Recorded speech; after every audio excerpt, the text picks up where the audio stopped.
Having crazy dreams.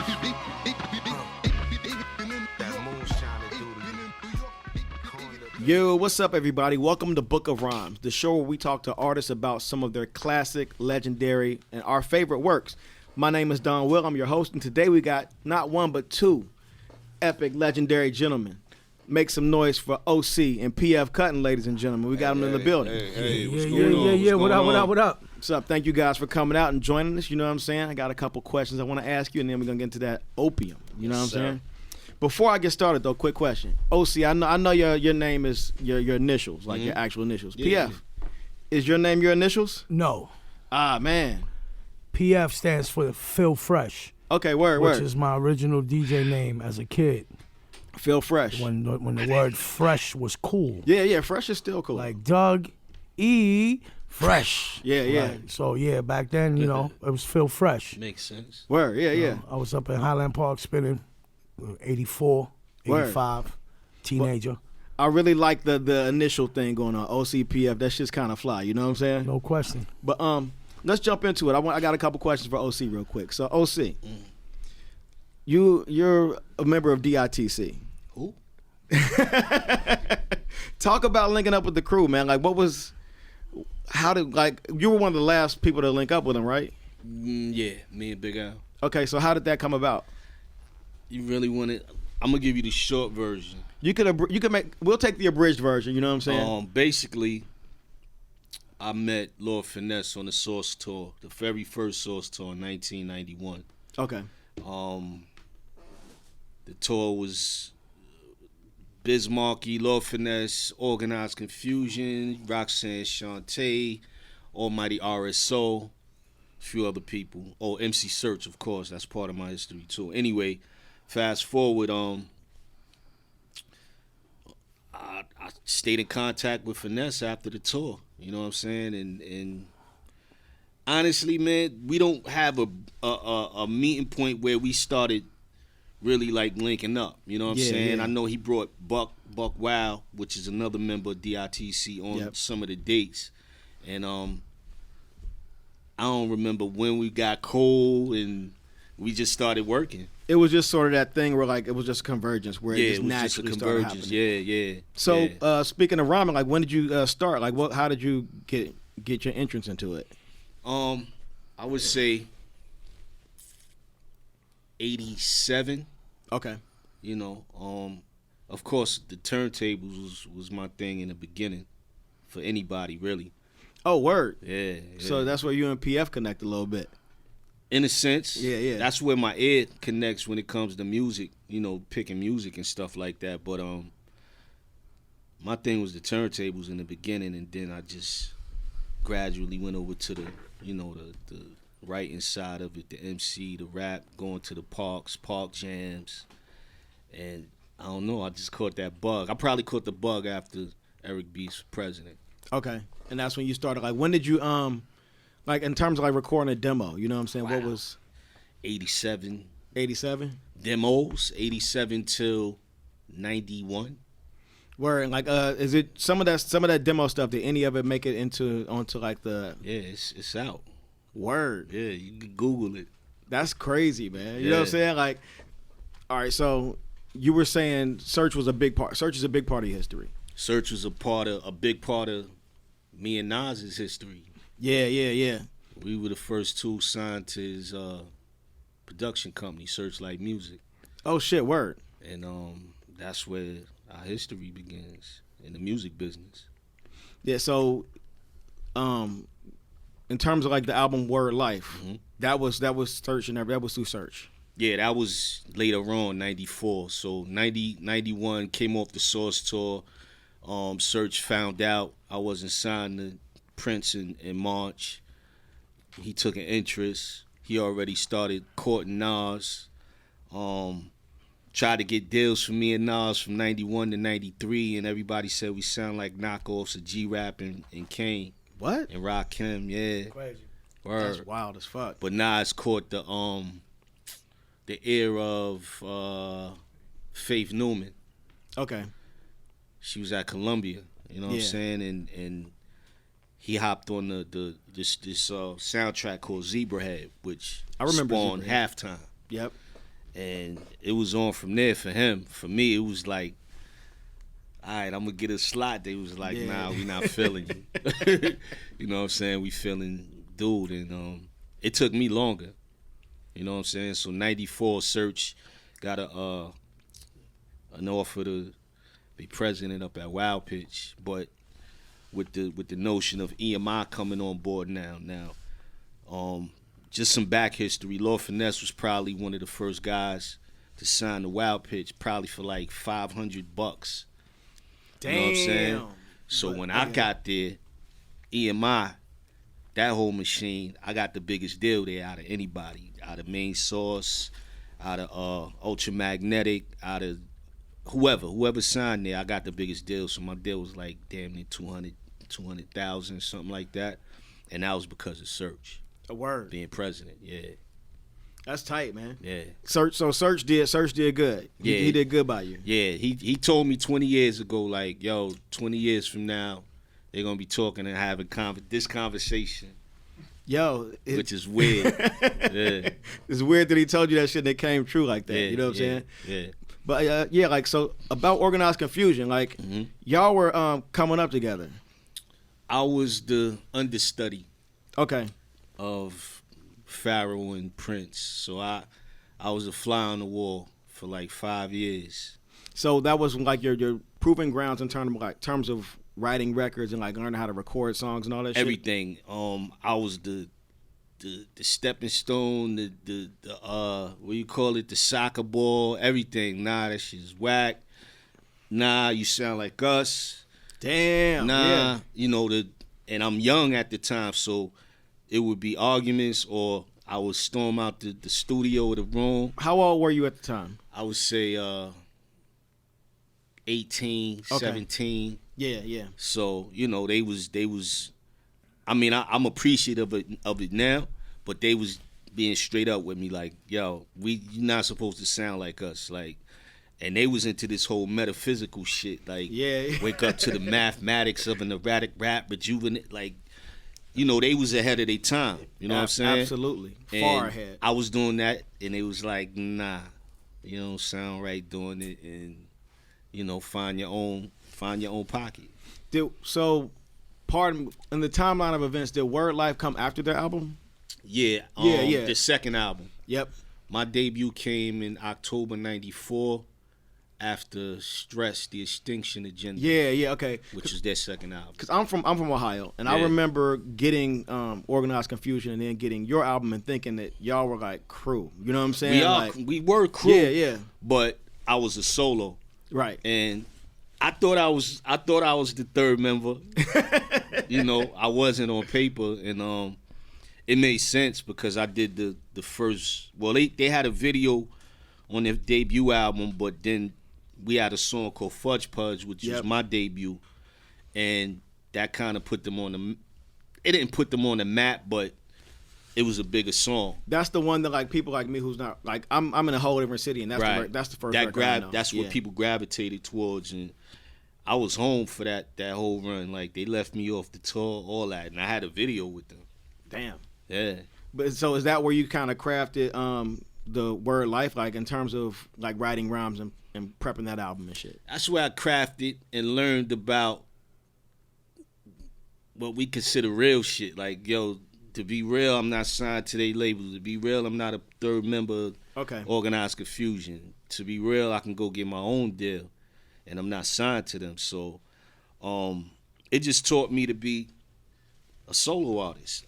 I was forced to be a solo artist at that point because I wasn't part of a group. And talking about Word Life, the album was produced a lot, like primarily by Buck Wild. Mm-hmm. Like what Buck was this? Wild, OG. Yeah. What was the synergy with you and Buck Wild? Like, and was that was around the time when you entered the D.I.T.C crew?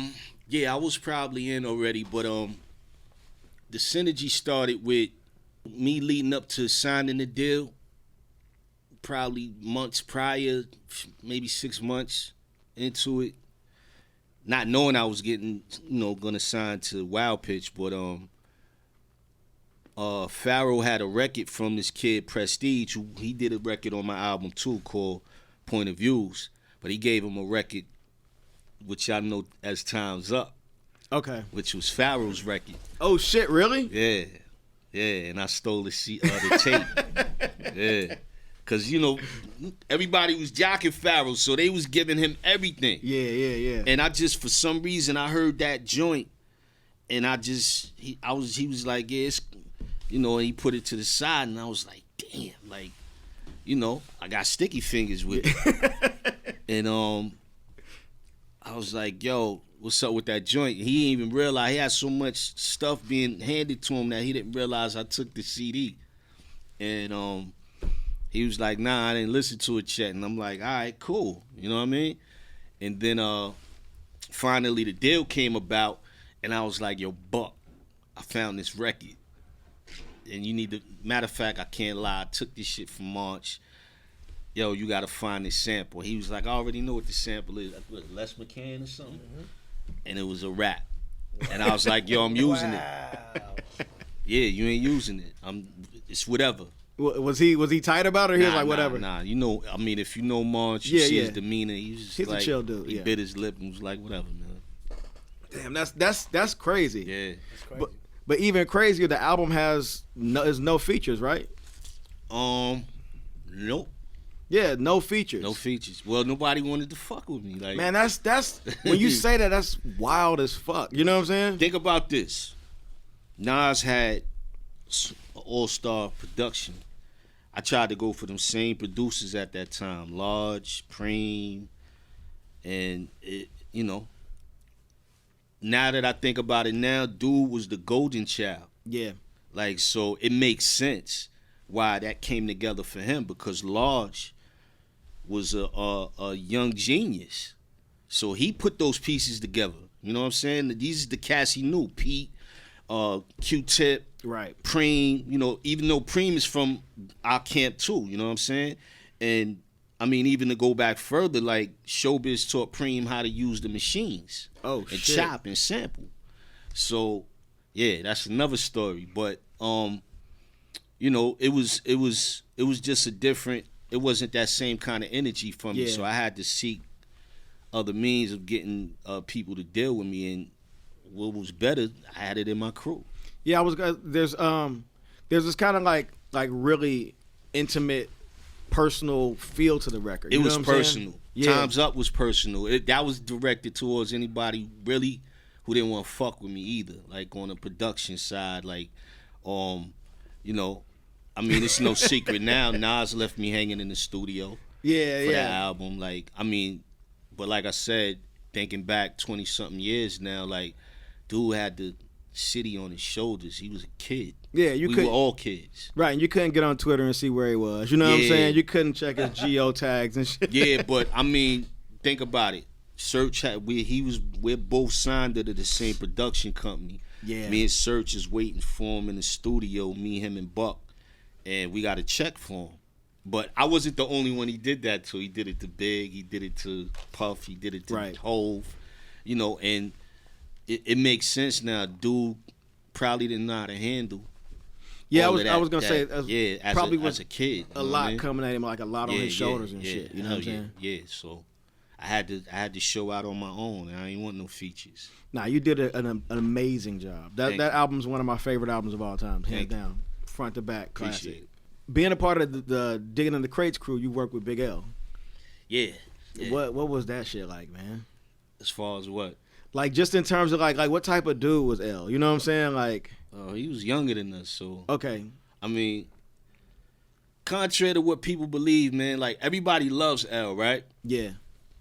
And I don't like to burst people's bubbles, but I think people would have hated L at this point because. You mean like right if he would have been alive today, or like if he was around? I'm gonna say why. That whole, and I'm not saying he was going directly or exactly the Jay-Z path, but he was going in that direction. Yeah. And you know, we know him personally, so his arrogance, you know, him being the youngest, his cockiness, he would have got under people's skin. Oh, absolutely. You know what I'm saying? Absolutely. And he was super duper nice. You know what I'm saying? And he just had that he had that star power. Like we all knew from day one, like with him and Joe, like they was gonna be two of the breakout stars of the crew. Like right off the rip. Yeah, like that arrogant shit is part of the reason people like him. You know what I'm saying? Like People loved Jay in the beginning, and then it turned. I think it would have happened to Big too, at some point. Like, yep, I think people would have turned on Big a little bit, and they started to at some point. But with L, they definitely were gonna sway. Like, yo, you know what I'm saying? Everything they say about Jay, they was probably gonna say about him. Yep. Because he'd have been that successful. That's what I believe. Yeah. You, Joe, I mean, y'all got some spitters in the crew. You know what I'm saying? Yeah. The crew is heavy with the bars. Yeah, but here's the thing. I never looked at us when it comes to lyricism. I looked at D.I.T.C. as far as a production collective. Like, I feel that. And everybody's either Grammy nominated or Platinum Plus. Yeah. You know what I'm saying?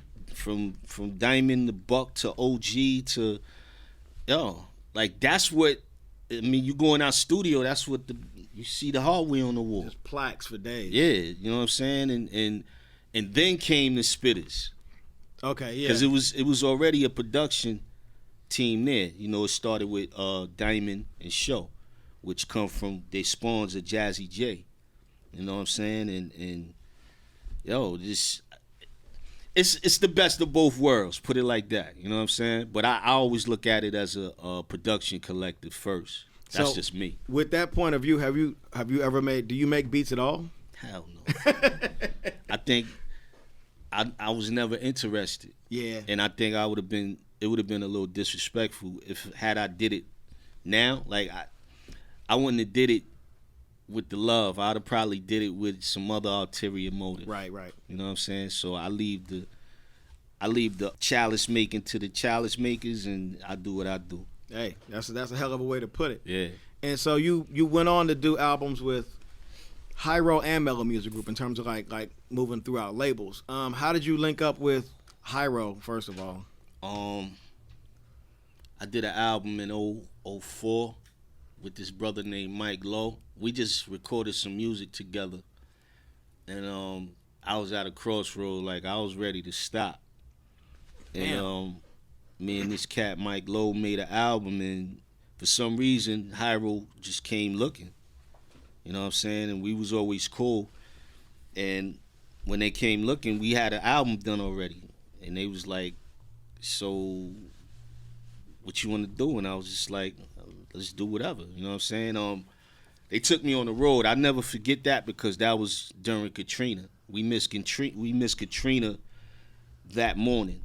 Wow. I went on the road with these dudes. These dudes showed me how to do, they showed me the merch game. I can They own a warehouse bigger than this whole shit. Like, so they printing up tees. Yep. They printing up they making lighters. They making headbands. Yeah. Armbands.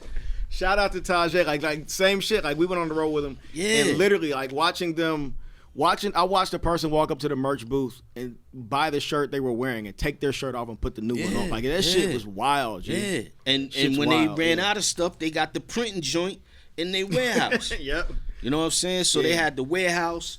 They got a compound about the size of this whole place. So they got the compound, they got the studio, they got the lounge. It's George Clinton walking around, and I'm like, damn, this guy looks like George Clinton. And I'm like, oh shit, that's George Clinton. They like, yeah, that's George. And I'm like, wow, like, so George Clinton walks around in y'all studio and shit like on some normal shit. Yeah. I'm like, wow. That's crazy. Yeah, that's wild as fuck. George Clinton, Parliament. I mean, he's there for the funk, you know what I'm saying? I don't know what he was there for, but I'm like, what is George Clinton doing in y'all studio? They like, yo, he homie. That nigga's just merch. They just sell George Clinton. Yeah. But like I said, you know, I got my history. I'll never forget because we was on tour, man, and we did House of Blues in New Orleans. Life Jennings did one half of the House of Blues, and we did another half, and we left that morning. We started coming back up north, and I think we got to Rocky Point, North Carolina. Yeah, I know that. Yep. And we heard about the storm. Damn. So we just missed it by hours. Yeah, that's crazy. Yeah. Yeah. Because that would have been. We'd have been stuck. Yeah. Dead with something. Yeah. You know what I mean? Like you seen buses submerged. Stadium, damn near, you know what I'm saying? Like, so I never forgot that whole situation, and you know, that was the surreal thing. The good thing about being on the road with them dudes paid me $1,000 a night to open up for like 10 minutes. Holler. Promotion. Holler. And told me they didn't mean to be disrespectful.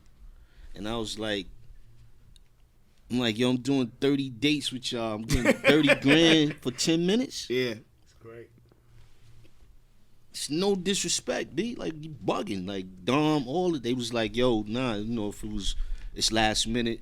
I'm like, y'all paying me $1,000 a night for 10 minutes. But that's, I'm like, they understand, like, I know that, like, as an artist, you know what I'm saying? We see ourselves one way, but, like, you're an icon, my nigga. You know what I'm saying? That don't like, even matter. They say, yo, you want to come out on this promo tour? Yeah. I'm like, cool. To promote the record? Hell yeah, why not?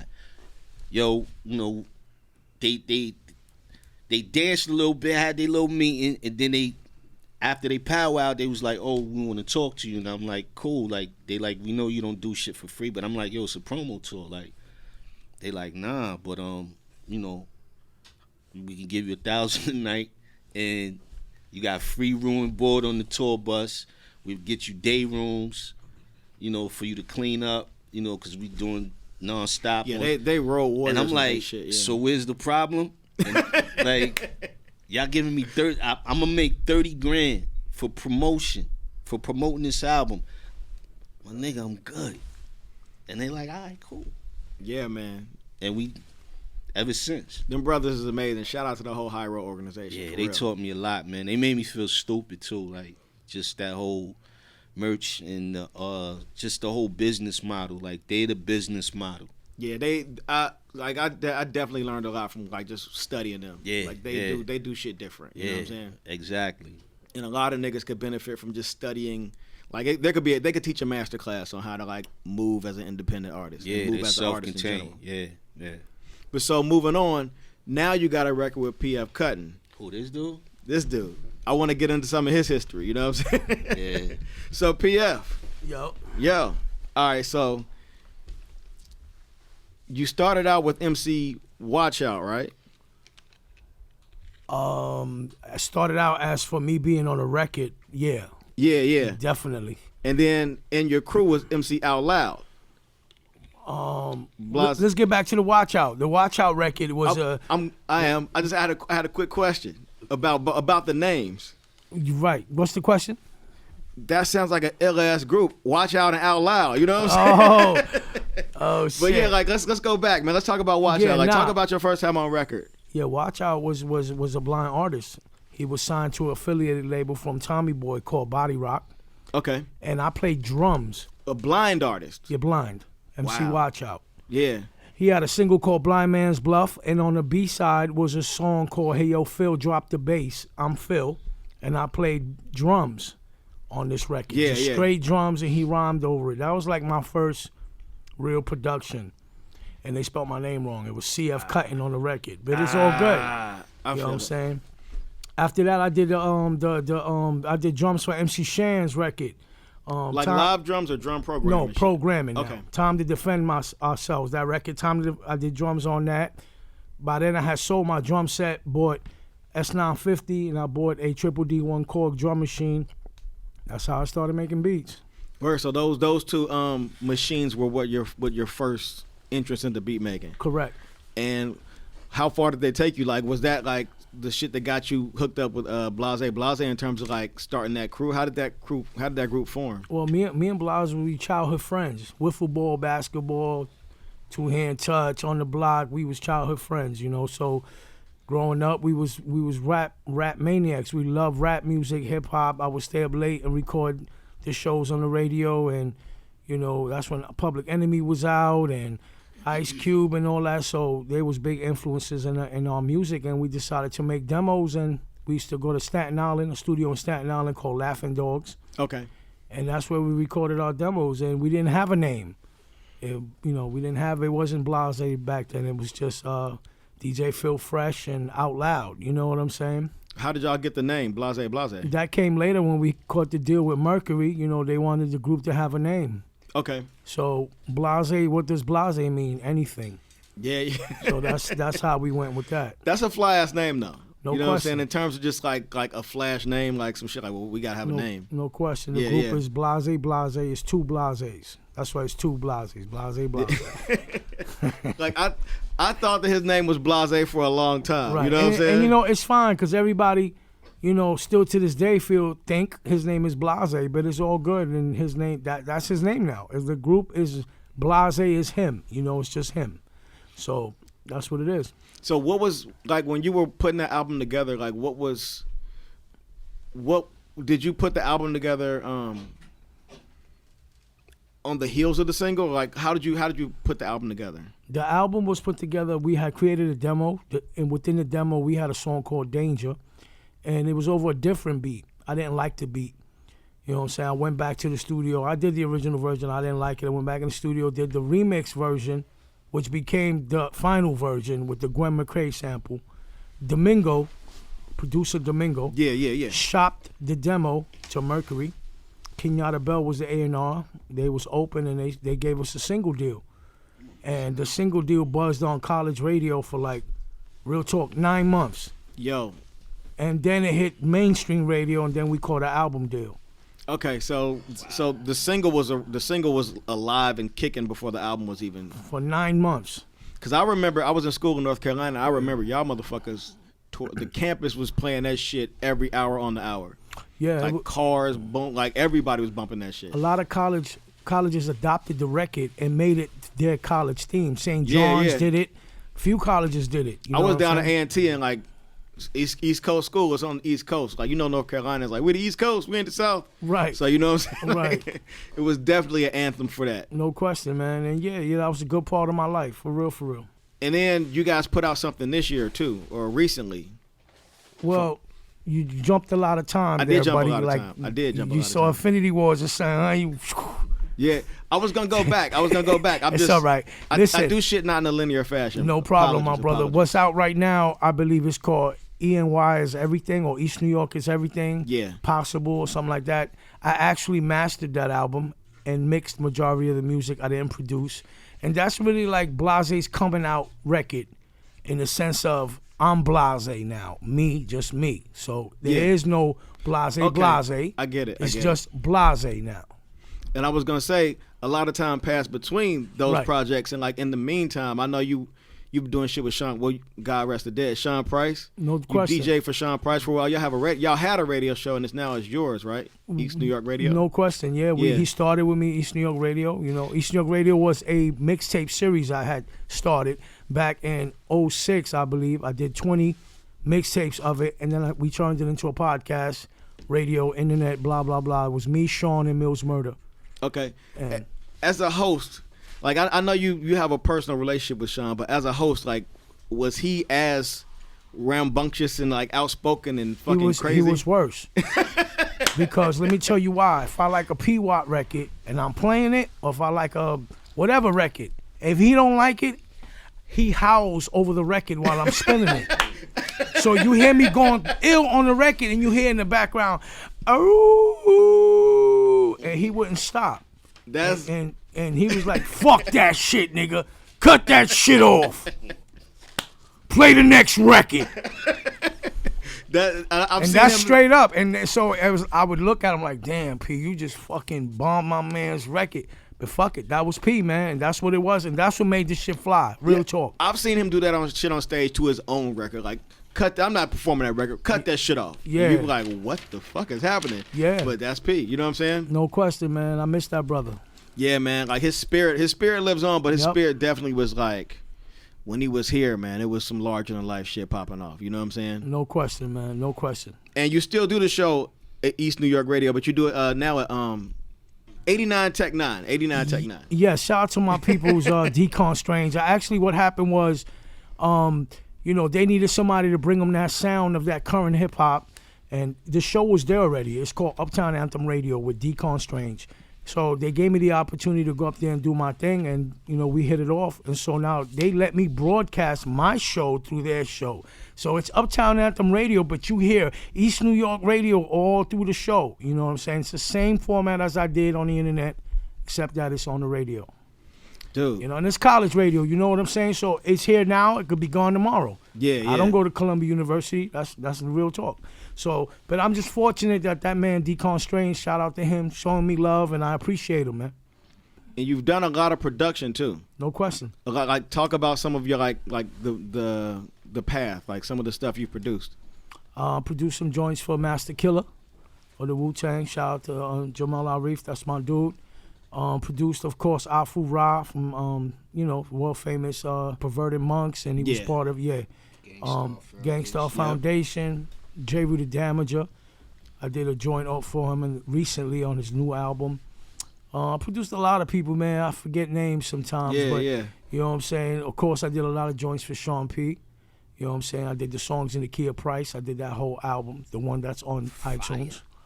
And just continue working, man. I love hip hop. This is what I do. You know? The resume is thick. I would ask what part of New York you're from, but I'm from East New York, bro. I know. Yeah.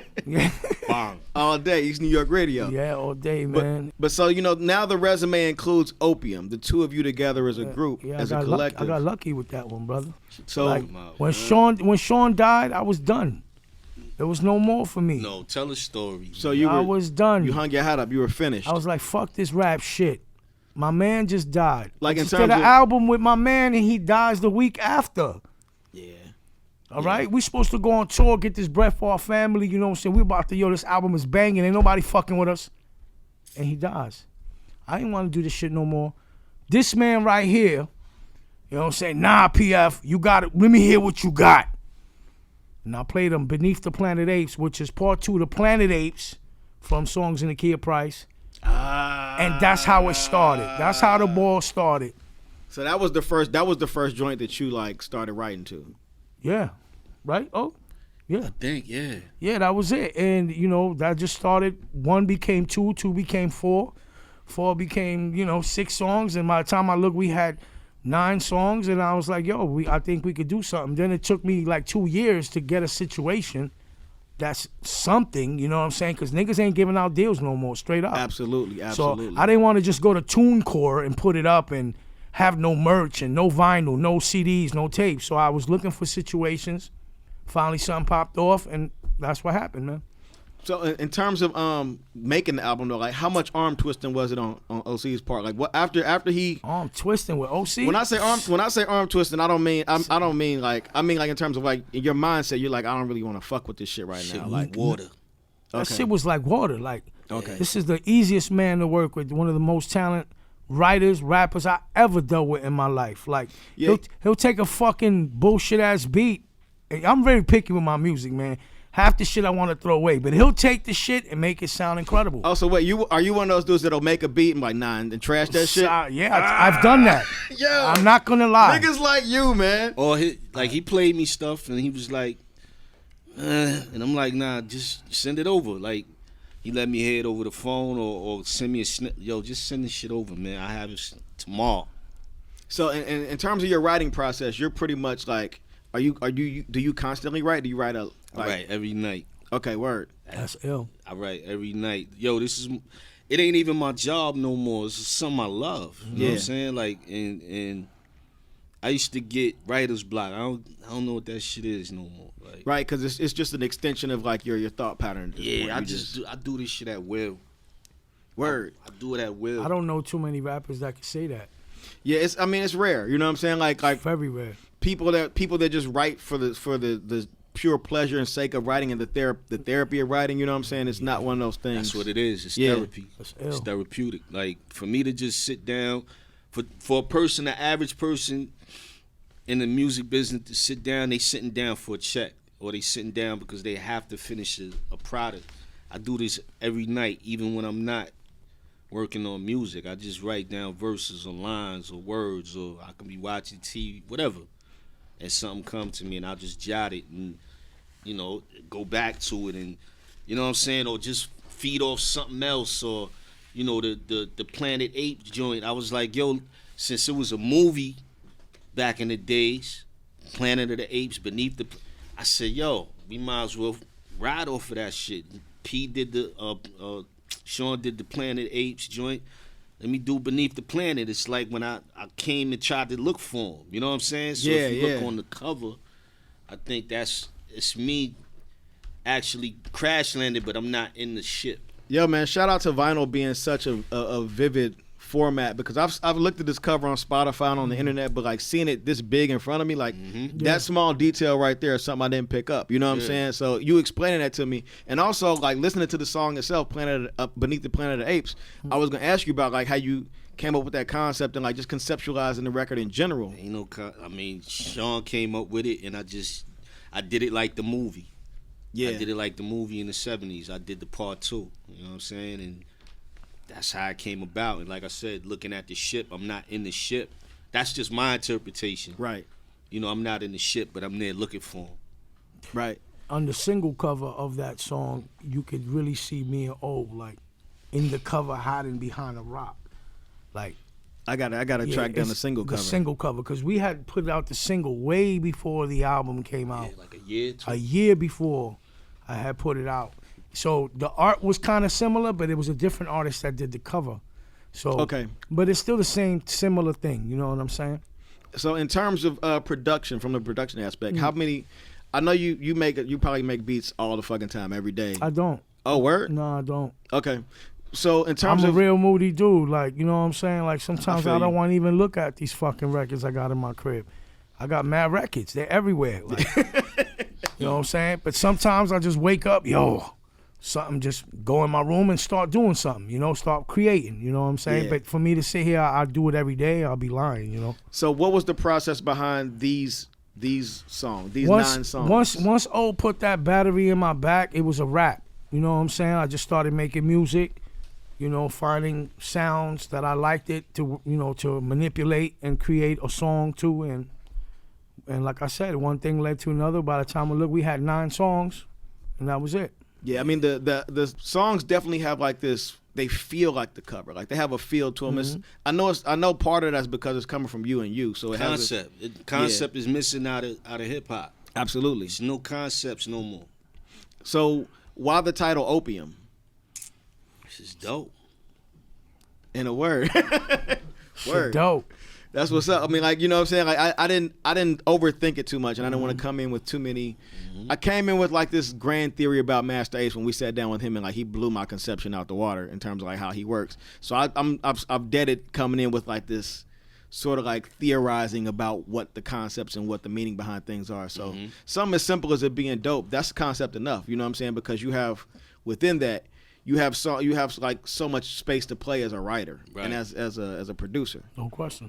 Easy work is that shit. You like that easy work? Easy work is that shit. No question. Talk a little bit about like making that record in terms of like from a production aspect. That was one of the early joints, right? Yeah, that was one of the first 3 we might have did. I mean, yeah, it was a beat that I made, and I was like, yo, this shit is dope.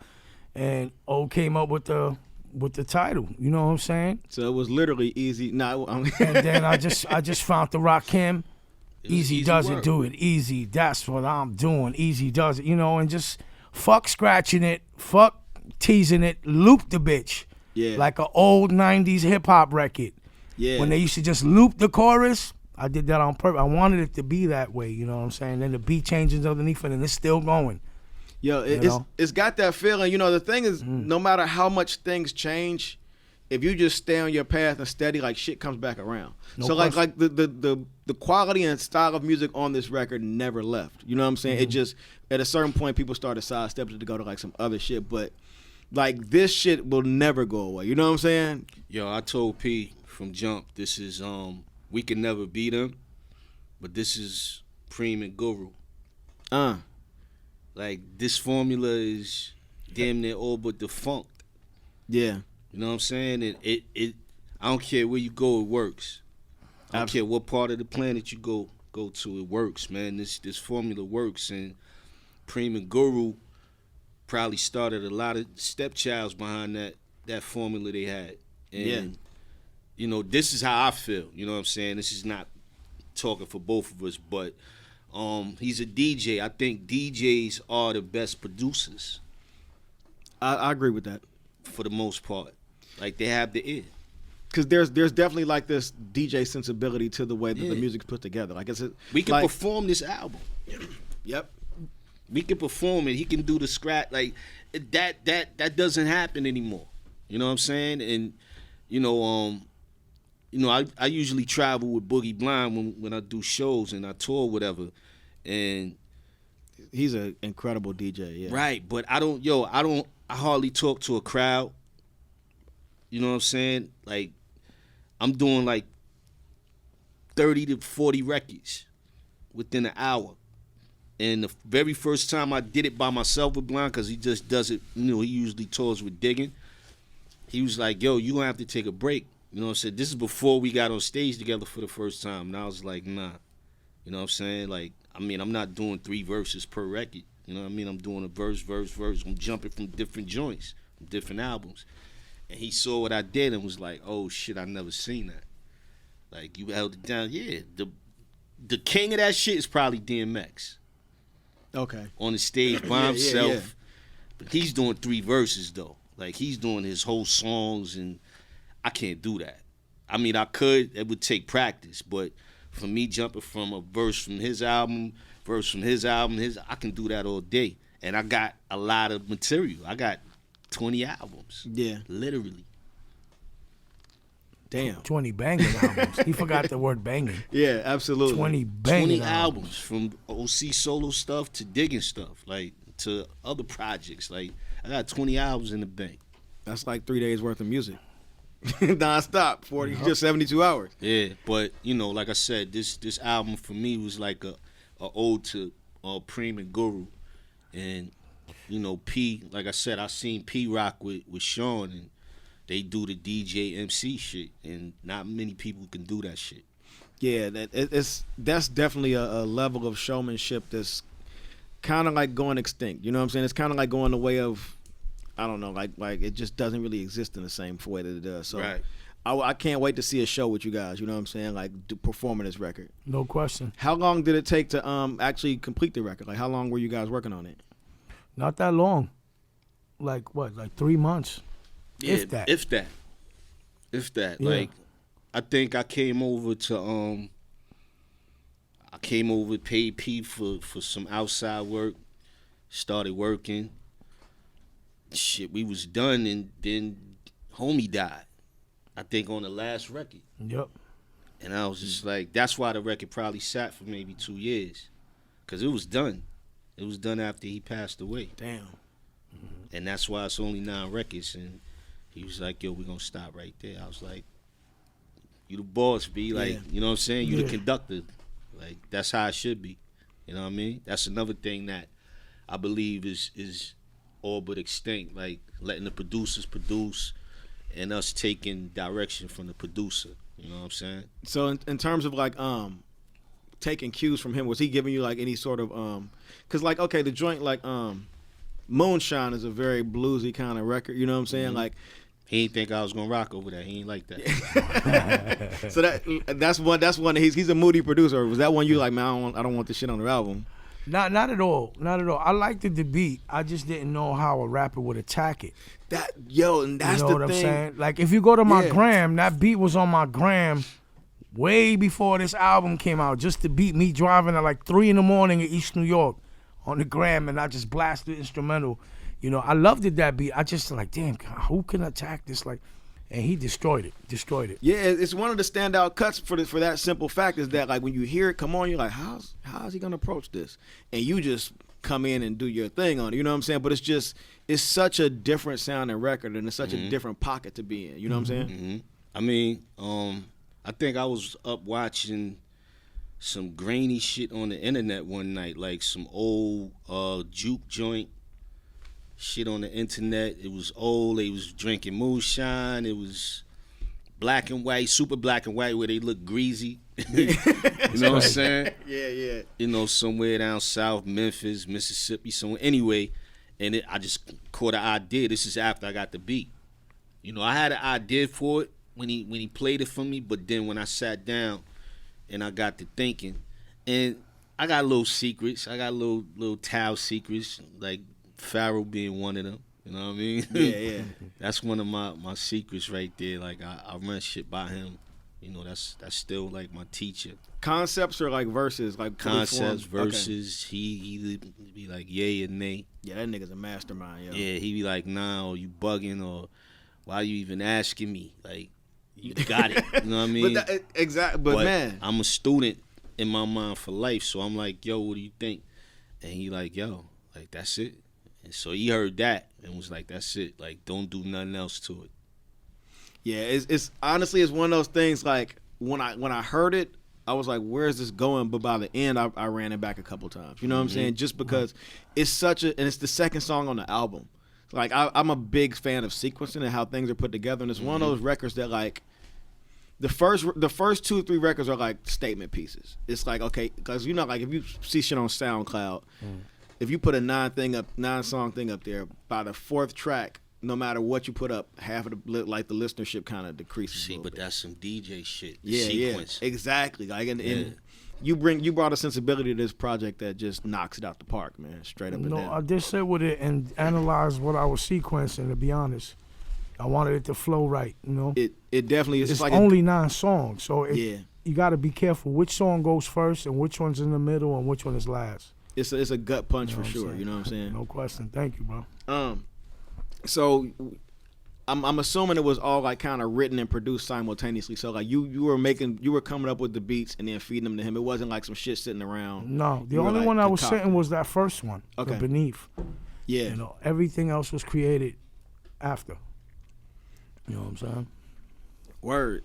So like and how did you guys know it was done? I wanted to keep going, but like I said, after Sean passed away, it was, I don't know, man. This whole shit was destined. Like I wish I'll give this album back to get dude's life back. You know what I'm saying? Oh, no question. But it was just destined, man. Like I didn't tell him, yo. I told him I wanted to keep going. He was like, nah, the 9. Yep.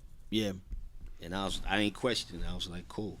I mean, it's a potent 9 songs too. Like it's kind of like all you really need. Because the other thing about short albums too is that it forces you to go back and keep listening because you want to hear more, so you just fucking push play again on that track 1. Right. And that's a jewel right itself. It's just like I was telling y'all in the lobby, I played this shit a bunch of times, but mainly because I'm just like, I just want to hear more. I guess I got to keep listening to, you know what I'm saying? Like, no question. Because a part of it was for research, and the other part is like just enjoying both of y'all's work. But it was just that thing of like you discover something new every time when you listen to it again in full. You know, less what I'm is saying? more. And in this day and time, I don't think overkill is 15 songs. It's not happening no more. Yeah, nah. People, like, their attention span is like, what's the next album? Unless you got 15 1-minute songs. Yeah, and people just, their attention span is not to say people are stupid or anything like that. Nah, that's just the world we live in now. And it's everything is fast. Exactly, the way we consume media, like, you get like a minute on Instagram. And this album came out and probably like 30 other albums in the same day. So this is the consumption of music and everything else now. But if you're gonna put something out, you have to make something try to stand out in a crabs in a barrel type situation. You know what I'm saying? Because it is similar to just going to that dollar bin and finding records. Like I see records on the street now, just crates of records. I see people put out crates of records, and I look through the shit and be like, oh shit, this is Star Child, like by Tina Marie, like. And it's a good, nothing's wrong with the vinyl. I'm like, wow, they throwing out vinyl. They got Spotify, I guess. Yeah, but Cube said it best, man. You can't touch that. Exactly. So at the end of the day, this shit is liquid gold, man. Yeah. But so another thing we like to do here at Book of Rhymes is actually go over some rhymes. I got 3 or 4 quotes. Okay. And I'm gonna kick them to you and ask you a couple questions about them, and you can tell me how you feel about them. You I know hope what I I'm saying? know which song they come from. I'll tell you what song it's from. Quote number 1 comes from Easy Work, my shit. Perfecting the craft that I was chose for. A&R's mirror the parole board. Denying deals, I would try to appeal. Until I met the white guy, that's when shit got real.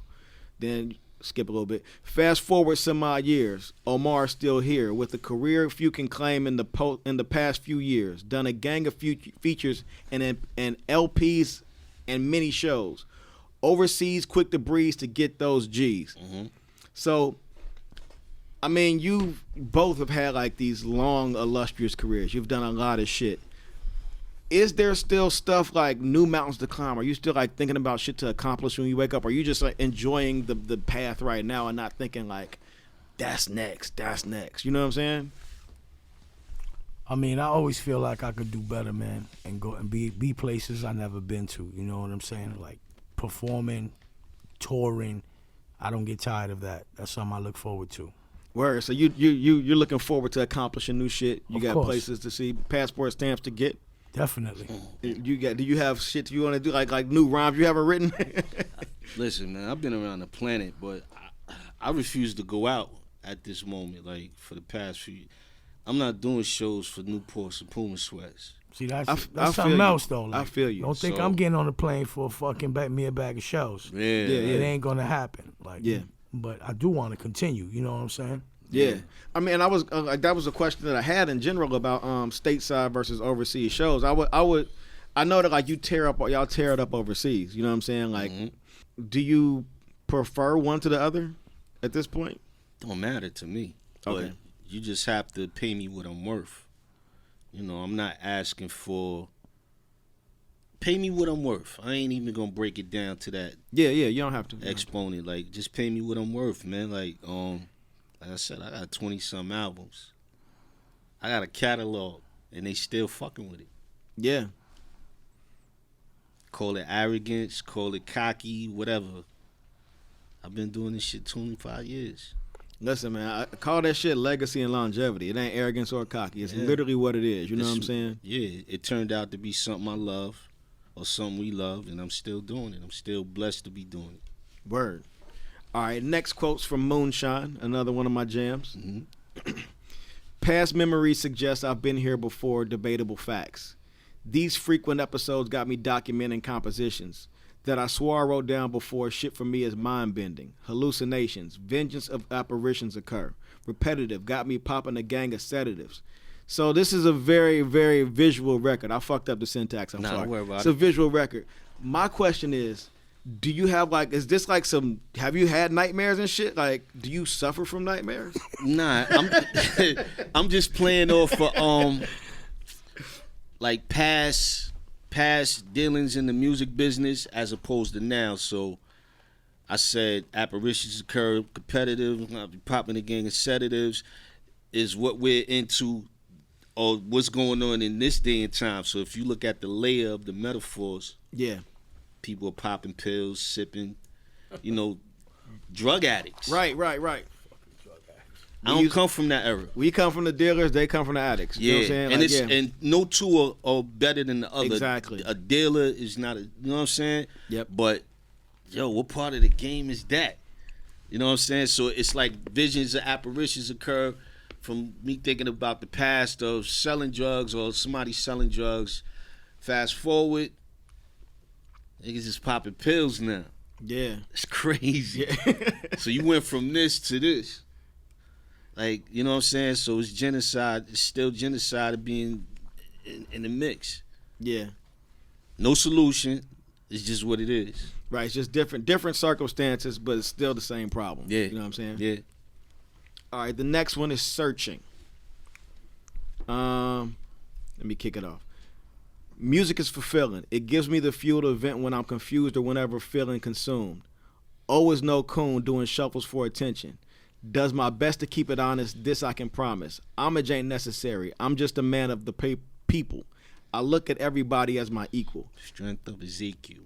Yeah, and then the hook is looking for my place in the world. I'm just looking for my place in the world. So that song, like honestly, that song, it hit me different because I think about myself in terms of like, I feel like every day, every year, every like, we go through cycles in our lives where we like try to figure shit out and try to figure out who we are. You know what I'm saying? And if you don't, life will figure that shit out for you. Exactly. So you seem like the type of person that's always like self-analyzing and trying to find out, you know what I'm saying? Like, I'm the opposite.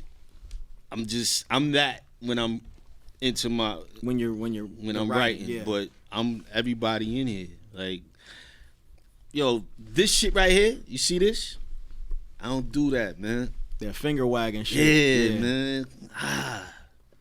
Nah, that's what I'm saying. Like even when I met you, like PF was like the legendary OC, and I'm like, I walk up like, again, because my nigga, I've never met you before. Like, and this is our first time ever speaking, but you're fucking OC in my mind. Like I have high school memories of just being like, yo, this nigga got bars, like whatever. So it's like in my mind, you're like, but sitting across from the table from you, it feels like kicking it with like an old friend. You know what I'm saying? Yeah, it's yo, we human beings first. Yeah.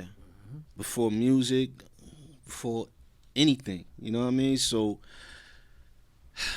Yo, I done ran into some of the people that I looked up to, and they dickheads, assholes. Like they say, don't meet your idols. Yeah, man. It, yeah. Like, and so I always tried to instill in my brain. Anytime I ran across people, because we all people, we have no choice. We on the same planet, right? You know, to try to be civil and be respectful, and then make them understand to be respectful, and that's that, man. Like, and that's just always been me. And to further the question a little bit, you both had periods in your career where, like, after peeing, like, that period of point in time where you were like, I'm not fucking with this shit, where, like, you just kind of was like, I'm cool off of hip hop. Like, I'm cool off of like doing the music thing. I'm just cool. Like, I guess talk a little bit about your personal journeys and searching for like this moment and trying to find like getting to this album. You know what I'm saying? Or getting to the moment after you're like, you know what? Nah, I'm gonna keep going. You know what I'm saying? You just broke it down though. You just broke it down and asking the question. Yo, it ain't no manual, no rule book to life. Like every day we wake up, every day that we wake is a blessing, right? Yeah. Cool. And you figure it out as you go along. Now people be like, yo, planning, are you bugging out, planning, you gotta plan your life. Yo, you can't plan shit. Like you just have to, you plan during it, like you have to live in the moment. You know what I'm saying? So everything we was taught, high school, grammar school, whatever, that shit is bullshit. You know what I'm saying? Like for me it's you have to live in the moment, man, because anything can happen. Yeah. My headphones is bugging out. Anything. So for me, it's just like, yo, man, if I get to do a podcast with y'all, cool. You know what I'm saying? Like, I'm not gonna turn this shit down because tomorrow ain't promised. True. I'm just happy to be here, man. Happy to be 2019, still doing hip hop, still DJing, still making music, being respected among my peers. You know what I'm saying? A lot of dudes ain't here no more. Yeah. A lot of dudes is dead. A lot of dudes are here, but their career's over. I'm just fortunate, and I just, gonna continue on until the wheels fall off, straight up.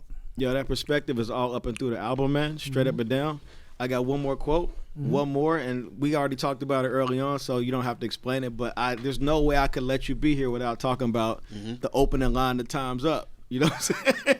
See, now I'm gonna kill your whole school vibe. When you was young, that shit is off. It's on every box of cereal. I know. So I was gonna ask you, like minerals, vitamins, irons, niacins, riboflavins. What's the other? If you look at the side of a cereal box, and I mean, I was born in '71, so I was growing up with that's crazy. Dianetic books. L. Ron Hubbard. My mother had L. Ron Hubbard books and all that type shit. Like, so I was soaking up everything. I read Riff when I was little, reading this fundamental, like all kind of different shit, man. Free books, library. We had to go to the library. Yeah. Wasn't no internet, no computer.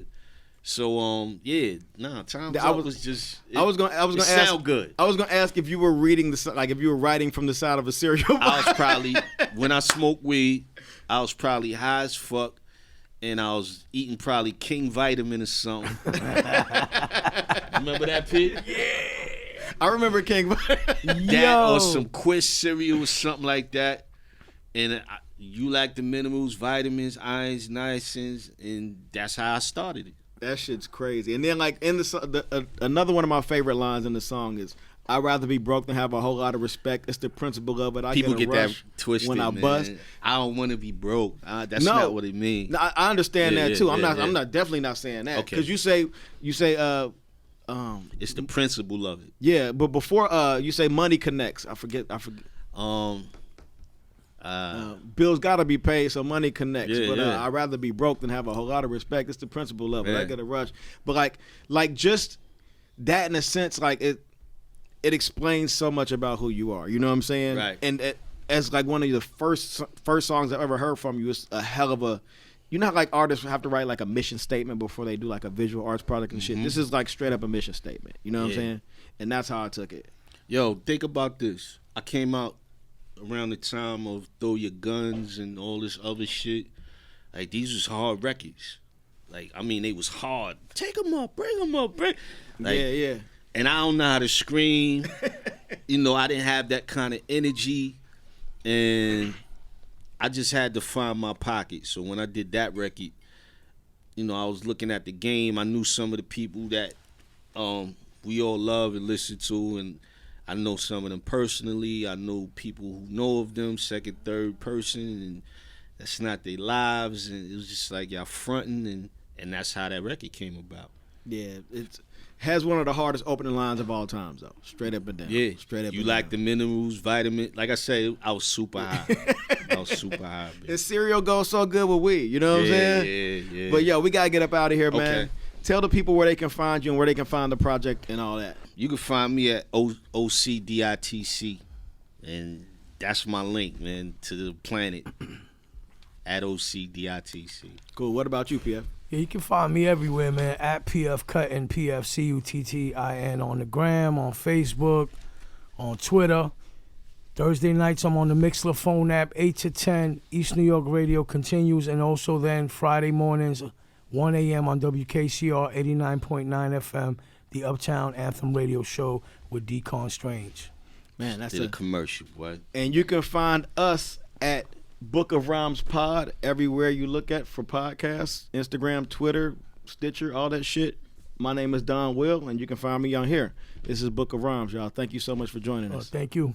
Hey. Hearing the blues guitar got me reminiscing, sitting in the bar. Clouds of nicotine, sipping moonshine from a jar. In my past life, fingers callous from the fields, picking cotton. Them visions are real vivid. Some nights I wake up yelling, soaked and drenched in sweat. Past memories suggest.